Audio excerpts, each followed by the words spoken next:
معذوری کو شکست دے کر آگے بڑھنے کا حوصلہ کیا۔ جب بڑے بڑے دماغ کند ہو جاتے ہیں تب اس نے اپنی سوچ کو مثبت رکھا۔ اسٹیفن کے اس حوصلے کو دیکھتے ہوئے کیمبرج یونیورسٹی نے بھی ایک مخصوص کمپیوٹر بنا کر اس کی ویل چیئر پر فکس کر دیا۔ یہ کمپیوٹر اس کی پلکوں کے ذریعے دیے گئے پیغامات کو سمجھ کر ترجمہ کرتا۔ وہ الفاظ کمپیوٹر کی سکرین پر آتے اور اسپیکر سے دوسروں تک پیغام پہنچ جاتا۔ اسی حالت میں اسٹیفن نے نہ صرف اپنی ڈگری مکمل کی بلکہ کئی کتابیں لکھنے اور ریسرچ کا کام بھی کیا۔ جب اس نے ویل چیئر پر بیٹھے بیٹھے کائنات کے بارے میں پیشن گوئیاں اور دریافتوں کا سلسلہ شروع کیا تو دنیا بھر کے سائنسدان حیرت زدہ رہ گئے۔ اسٹیفن کی کائنات کے بارے میں تحقیق اور نظریات کی وجہ سے اس کا دنیا کے بہترین سائنسدانوں میں شمار ہونے لگا۔ بالآخر اس بلند حوصلہ نوجوان کو آئنسٹائن کے بعد اس صدی کا دوسرا سب سے بڑا سائنسدان تسلیم کیا جانے لگا۔ 12 اگست 2009 کو اسٹیفن ہاکنگ کو امریکہ کے سب سے بڑے صدارتی ایوارڈ سے نوازا گیا۔ وہ اپنے تاثرات، خیالات اور احساسات کا اظہار اپنے چہرے سے کرنے سے قاصر ویل چیئر پر بیٹھا ایک ایسا شخص ہے جس کی کامیابی دنیا میں کسی معجزے سے کم نہیں۔ اسٹیفن ہاکنگ کو آج کی دنیا کا ذہین ترین انسان ہونے کا اعزاز بھی حاصل ہے۔ یہ شخص اس شدید معذوری کے باوجود کامیابیوں کا سفر مسلسل اور تیزی سے جاری رکھے ہوئے ہے۔ اللہ پاک قرآن کریم میں اس بات کی نشاندہی فرماتے ہیں کہ یہ کائنات ابھی نامکمل ہے اور اس میں ہر روز نئے سیارے پیدا ہو رہے ہیں۔ قرآن پاک کی اس پیشن گوئی کو اسٹیفن نے اپنی بلیک ہولز تھیوری کے ذریعے ثابت کر کے دکھایا ہے۔ اسٹیفن کی مشکل ترین زندگی دنیا کو یہ سبق دیتی ہے کہ اگر انسان کے حوصلے بلند ہوں، مستقل مزاجی اس کا خاصہ ہو تو دنیا میں کچھ بھی ناممکن نہیں ہے۔ کوئی معذوری، کوئی مشکل، کوئی حادثہ، کوئی سانحہ، کوئی تکلیف آپ کو آپ کی منزل سے دور نہیں رکھ سکتی۔ کوئی چیز آپ کو کامیابی کے جھنڈے گاڑنے سے نہیں روک سکتی۔ بس شرط ہے ہمت کی، حوصلے کی، تحمل کی۔ ہم مانیں یا نہ مانیں، حقیقت ہے کہ ہماری اپنی نالائکی، پست ہمتی، بہانہ سازی اور بے یقینی ہی مشکلات کو ناممکنات کا نام دے دیتی ہے۔ ہم ہمت ہار کر، اسے قسمت کا نام دے کر، ساری زندگی اسے تقدیر کا لکھا کہہ کر، ناکامی کو گلے لگا کر زندگی گزار دیتے ہیں۔ تصور کریں ایک ایسی حالت جس میں اسٹیفن جیسا بلند حوصلہ شخص کئی سالوں سے ہلنے جلنے، چلنے پھرنے، بولنے سے قاصر ہے، زندگی ایسے جیسے بوجھ بن گئی ہو۔ شاید انسان اس حالت میں گن گن کر دن گزارنے لگے اور اسے موت کے انتظار کے علاوہ کوئی اور بات نہ سوجے۔ اس حالت میں بھی اسٹیفن کی ہمت اور حوصلہ اسے صدی کے عظیم ترین سائنسدانوں کے صف اول میں لا کھڑا کر دیتا ہے۔ اسٹیفن ہاکنگ کو ایسے ہی دنیا کے بہترین سائنسدانوں میں شمار نہیں کیا۔ اس نے سائنس کی دنیا میں ایسے ایسے انکشافات کیے جن کی دریافت کئی سائنسدان خوابوں میں ہی کرتے رہے۔ اسٹیفن نے کائنات میں ایسا بلیک ہول دریافت کیا جس میں سے روزانہ نئے سیارے پیدا ہو رہے ہیں۔ اس نے ایسی شعاعیں بھی دریافت کی جو کائنات کے اندر بڑی بڑی تبدیلیوں کا باعث بن رہی ہیں۔ یہ بات شاید قارئین کے لیے ناقابل یقین ہو کہ فزکس اور ریاضی کے شعبے میں دنیا کے تمام سائنسدان اسٹیفن کو اپنا استاد مانتے ہیں۔ دنیا کی سب سے زیادہ پڑھی جانے والی کتاب a brief history of the time, جس کا شمار دنیا کی تہلکہ مچا دینے والی کتابوں میں ہوتا ہے، جسے اسٹیفن نے پلکوں کے اشاروں کی مدد سے لکھا ہے۔ اسٹیفن مایوس لوگوں کے لیے زندگی کی ایک بھرپور امید ہے۔ اسے دیکھنے والے مایوسیوں کے بھنور سے نکل کر پھر سے جینا سیکھ جاتے ہیں۔ اس کی بے مثال کامیابیاں اور جینے کا عزم دنیا کے ہر شخص کے لیے حوصلوں کا سمندر ہے۔ ہر وہ بے ہمت شخص جو دنیا کی ہر نعمت ہونے کے باوجود قسمت کا رونا روتا ہے، اسٹیفن اس سے سوال کرتا ہے کہ اگر وہ اتنی شدید معذوری کے باوجود آج اس مقام تک پہنچ سکتا ہے تو دیگر لوگ کیوں ساکت ہیں؟ کیوں کچھ بڑا کر دکھانے کے جذبے سے محروم ہیں؟ کس رکاوٹ کو اپنی ہار کا نام دے کر بیٹھ کے ہیں؟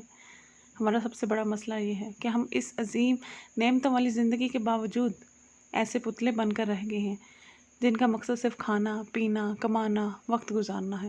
اپنی زندگی کی ڈوریں ہم نے اپنے ہی جیسے انسانوں کو سونپ رکھی ہیں وہ جیسے چاہتے ہیں ہمیں نچاتے ہیں۔ ہم ایسے بہرے بن چکے ہیں کہ ہمارے اندر اپنے اندر کی آواز سننے کے لیے وقت ہی نہیں۔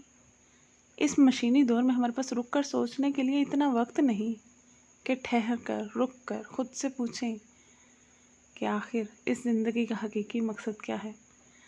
اسٹیفن کے بارے میں ہم جتنا پڑھتے جاتے ہیں اور پھر اس کا موازنہ اس کی روزمرہ مشکلات اور اس کے جسم سے لپٹی معذوریوں سے کرتے جاتے ہیں تو حیرانگی بڑھتی چلی جاتی ہے کہ یہ سب کیسے ممکن ہے۔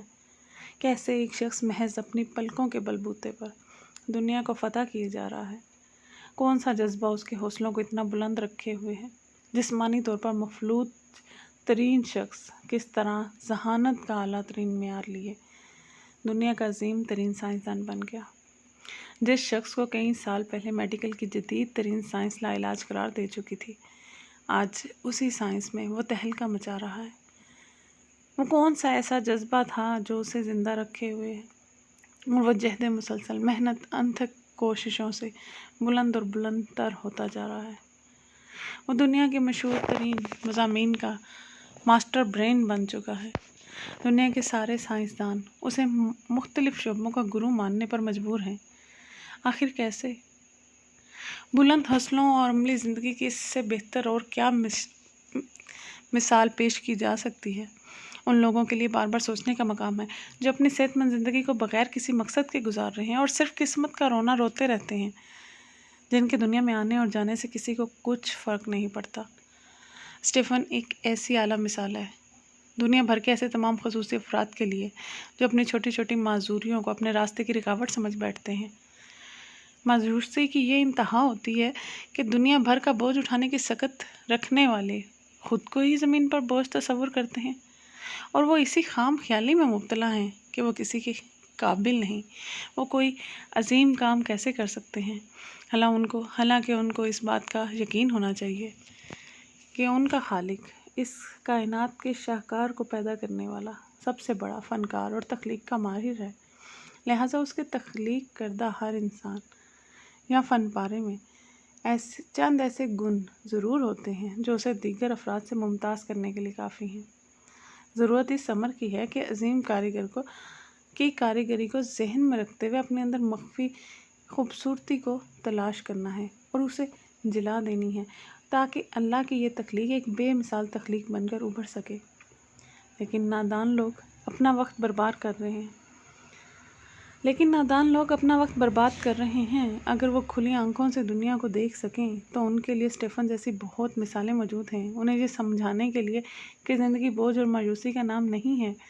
اگر وہ ان مثالوں کو سمجھ سکیں تو ان کے حوصلے کبھی پست نہ ہوں، انہیں اپنی پہچان ہو جائے۔ اسٹیفن نے اس بے جان ویل چیئر پر 65 سال بیٹھ کر جو عزت و شہرت کمائی وہ اپنی جگہ، مگر اس مشکل ترین زندگی کے باوجود اسٹیفن جو اس دنیا کے لیے کر رہا ہے وہ ایک بلا شبہ ایک عظیم ترین کام ہے۔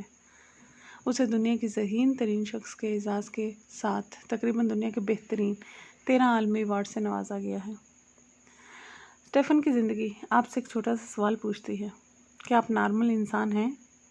اللہ نے آپ کو صحت دی ہے، اس کے باوجود آپ بہانوں کا لبادہ اوڑھ کر اپنی زندگی کے دن بوجھل گزار رہے ہیں۔ کیوں آپ کے دماغ میں یہ بات سما گئی ہے کہ یہی زندگی آپ کا مقدر ہے؟ کیوں عظیم کامیابیاں آپ کے لیے نہیں ہیں؟ کیوں آپ کو معمولی سے مشکلات پہاڑ جیسی نظر آتی ہیں؟ کیوں آپ نے خود ساختہ بہانوں اور رکاوٹوں کی جیل میں خود کو قید کر رکھا ہے؟ کیا آپ اپنی اس زندگی سے مطمئن ہیں؟ اگر نہیں تو انتظار کس بات کا ہے؟ یاد رکھیں، عمل والا کل کبھی نہیں آتا۔ کل کی راہ دیکھنے والے ہمیشہ خود ساختہ خول میں قید رہ کر زندگی گزار دیتے ہیں۔ ان کی کامیابی کا سورج کبھی طلوع نہیں ہوتا۔ خود کو اس خول سے آزاد کیجیے۔ کیا یہ زندہ مثالیں آپ کو یہ احساس دلانے کے لیے کافی نہیں کہ زندگی صرف وقت پورا کرنے کا نام نہیں ہے؟ اپنے مقصد کی شناخت کیجیے۔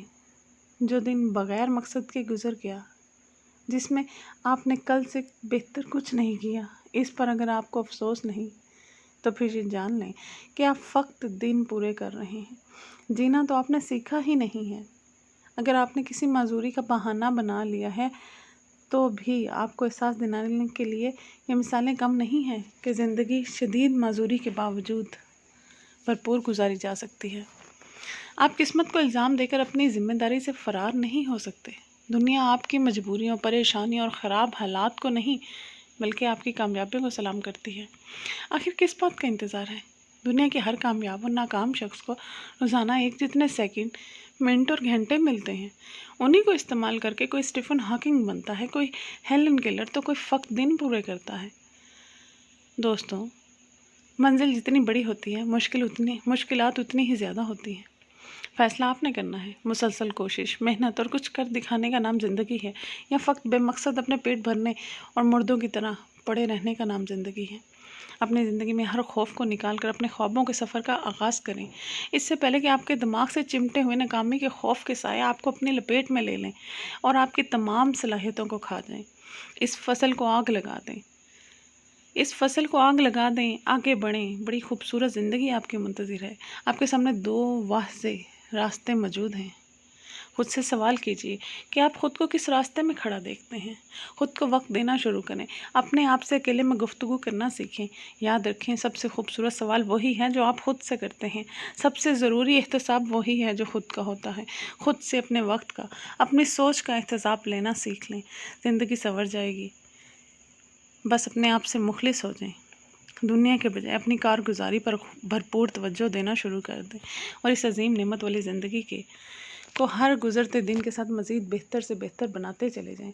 آپ کے لیے دنیا کا سب سے بڑا کوچ آپ کی اپنی ذات ہے۔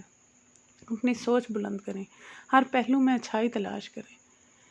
یاد رکھیں، فقط یہ ڈگریاں ہی علم نہیں، دنیا کی بہترین کتابوں کا مطالعہ کرنا سیکھیں، پھر آپ پر زندگی کی لامحدود 2 راز کھلنے شروع ہو جائیں گے۔ آپ کو احساس ہوگا کہ علم کی حقیقی طاقت کیا ہے، آپ جینا سیکھ جائیں گے۔ یاد رکھیں، آپ کے بولنے، کرنے، سمجھنے سے بھی ایک چیز طاقتور ہے، اور وہ چیز آپ کی سوچ ہے۔ آپ کی زندگی میں آنے والے تمام واقعات اسی کے مرہون منت ہیں۔ جتنی اعلیٰ درجے کی زندگی درکار ہے، اسی قدر اعلیٰ درجے کی سوچ بھی ہونی چاہیے۔ اپنی سوچوں کو کبھی نظر انداز مت کریں، بلکہ انہیں سنوارنے، نکھارنے پر توجہ دیں۔ پھر اندر کی تبدیلی ہی حقیقی تبدیلی ہوگی، جو ہر مشکل سے مقابلہ کرنے کی سکت رکھے گی۔ آج سے ہی اپنی سوچ پر کام کرنا شروع کریں، اس کا کوئی معیار متعین کر لیں اور اپنے معیاری مطالعے میں جتنا ممکن ہو اضافہ کر دیں۔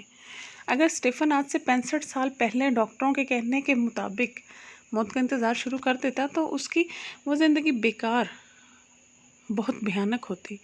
وہ آج کسی کے لیے مثال نہ بن پاتا، کسی کے لیے مشعل راہ نہ ہوتا۔ اس نے ہر مشکل کے ساتھ جینے کا عزم کر کے نہ صرف اپنے بلکہ کروڑوں لوگوں کی زندگی خوبصورت بنا دی۔ ہماری اس مٹی کو بے شمار بلند حوصلے اور ہمت والے لوگ درکار ہیں۔ آگے بڑھیے اور گمنام سے نامور ہو جائیں، ہمیشہ کے لیے جینے کا فیصلہ کریں۔ آپ کی کہانی اتنی شاندار ہونی چاہیے کہ آپ کے چلے جانے کے ہزاروں سال بعد بھی وہ شاندار ہی رہے۔ مجھے یقین ہے آپ کی زندگی میں مشکلات اسٹیفن سے زیادہ ہرگز نہیں ہوں گی۔ اگر آپ آج چل پڑے تو بڑی منزل کے مسافر ضرور کہلائیں گے۔ سوچنے میں وقت ضائع نہ کیجیے، کیونکہ ہر شخص چاہتا ہے کہ وہ کچھ نہ کچھ کر جائے، پر وہ عمل کرنے سے قاصر ہے۔ آپ عمل والے بن جائیں، یقین مانیں، آپ امر ہو جائیں گے۔ آزما کر دیکھ لیں، اگر آپ اس راہ پر چل پڑے تو کچھ ہی عرصے میں آپ کو یقین آ جائے گا کہ پک ڈنڈی شاہراہ حیات کی طرف رواں دواں ہے، جس پر قدم بقدم عظیم منازل ہیں، جس پر پہنچ کر ہمارے ہی جیسے گوشت پوشت کے انسان دنیا کے مایہ ناز افراد میں شمار ہوئے ہیں۔ رہتی دنیا تک ان کا نام اور کارہائے نمایاں امر ہوئے۔ ابھی فیصلہ کیجیے اس راہ پر چلنے کا اور کبھی حوصلہ نہ ہارنے کا۔ انشاءاللہ بہت جلد دنیا کے لیے رول ماڈل بن جائیں گے۔ بس دیر آپ کے پہلے قدم کی ہے کہ کب اٹھے۔ میں آپ کے اس قدم کے لیے دل سے دعاگو ہوں۔ اسٹیفن کی زندگی سے میں نے سیکھا ہے کہ زندگی کا جب کوئی مقصد ہو اور آپ ہار ماننے سے انکار کر دیں، زندگی کا جب کوئی مقصد ہو اور آپ ہار ماننے سے انکار کر دیں تو زندگی خود آپ کی جیت کا انتظار کرتی ہے۔ سننے کا شکریہ۔ سبسکرائب کیجیے اور ایسی بہت سی ویڈیو سے مستفید ہوجیے۔ شکریہ۔